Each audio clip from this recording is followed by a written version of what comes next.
بسم اللہ الرحمن الرحیم۔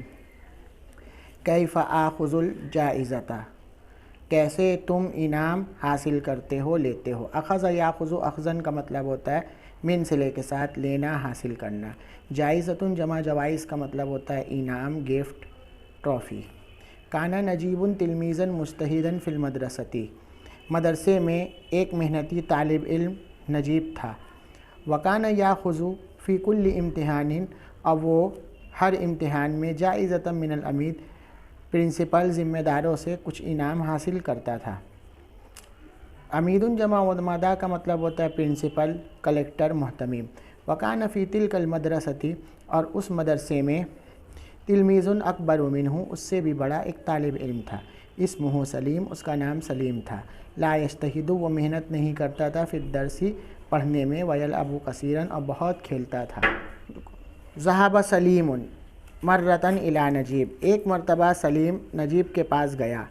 فرآہ، اس نے اس کو جالساً امام طاولتہ، اس کے میز کے سامنے بیٹھا ہوا دیکھا۔ ویکتب، وہ لکھ رہا تھا۔ ویقرأ، پڑھ رہا تھا۔ ویحفظ الدرس، اور سبق یاد کر رہا تھا۔ حفظ یحفظ، حفظاً کا مطلب ہوتا ہے یاد کرنا۔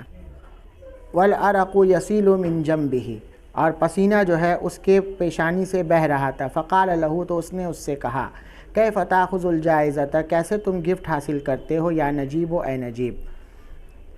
عرقن جمع عراق کا مطلب ہوتا ہے پسینہ۔ سالہ یسیل سیلاً، من صلے کے ساتھ ہوتا ہے بہنا۔ جبین کا مطلب ہوتا ہے پیشانی۔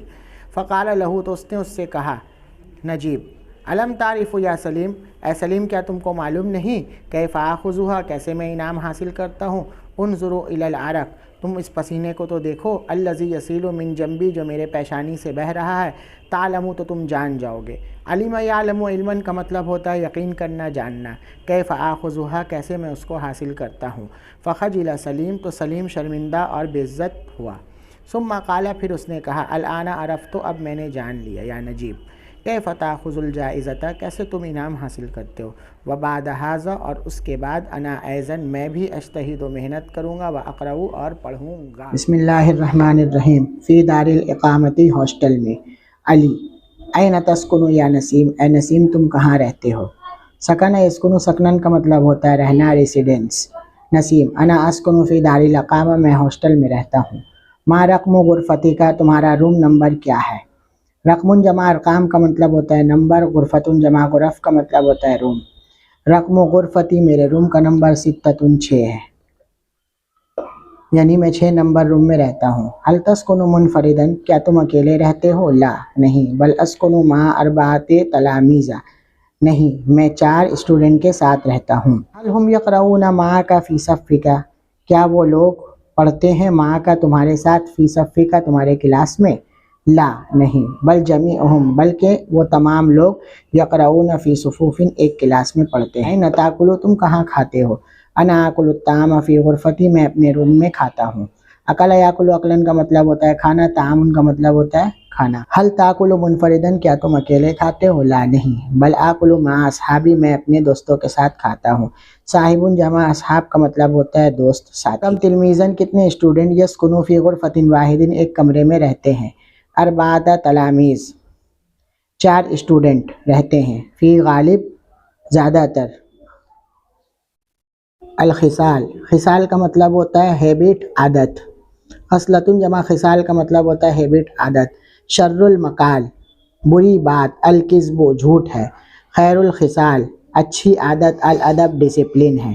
البخل، کنجوسی۔ عیب فاضح، بے عزت کرنے والا، عیب ہے، داغ ہے۔ والجود، اور بڑا دل، سخاوت۔ ستر صالح، ایک مضبوط ڈھال ہے۔ العقل قاض عادل، سمجھداری انصاف کے ساتھ فیصلہ کرنے والا جج ہے۔ والعجب، گھمنڈی، داء قاتل، گھمنڈ جو ہے وہ ایک جان لیوا بیماری ہے۔ العمر، ایج، عمر۔ ضیف راحل، جلدی چلے جانا والا مہمان ہے۔ والمال، پیسہ کوڑی۔ ظل زائل، ختم ہو جانے والا سایہ ہے۔ البر للحب سبب، نیکی محبت کا ذریعہ ہے، ریزن ہے۔ ان البخیل لا یحب، کنجوس سے محبت نہیں کیا جاتا، اس کو پسند نہیں کیا جاتا۔ الکذب والنمیمۃ والغدر شر شیمۃ، جھوٹ، چغل خوری اور دھوکہ دھڑی شر شیمۃ بری عادت ہے۔ وعجل الی الخیرات من حذر الفوات، چھوٹ جانے کے ڈر سے بھلائی کے کام میں جلدی کرو۔ ذیب جمع ذئاب، اس کا مطلب ہوتا ہے بھیڑیا، ہائنا، لکڑ بھگا۔ الذئب حیوان، بھیڑیا ایک ایسا جانور ہے یشبہ الکلب جو کتے کے جیسا ہوتا ہے۔ اشبہ یشبہ اشباہن کا مطلب کسی چیز کے جیسا ہونا۔ یسکن الخلاء، وہ جنگل میں رہتا ہے۔ خلاؤن کا مطلب تنہا جنگل۔ ویابی باللیل، اور رات میں چلاتا ہے، آواز نکالتا ہے۔ اوا یابی یوان کا مطلب آواز نکالنا، چلانا۔ ویاکل الغنم، اور وہ بھیڑ دمبے کو کھاتا ہے۔ ویفترس الانسان، اور انسان کا شکار کرتا ہے۔ غنم جمع اغنام کا مطلب ہوتا ہے بھیڑ دمبا۔ افترس یفترس افتراسن کا مطلب ہوتا ہے شکار کرنا۔ لکنہ جبان، لیکن وہ بزدل ہوتا ہے۔ یخاف الکلب، اور کتے سے ڈرتا ہے۔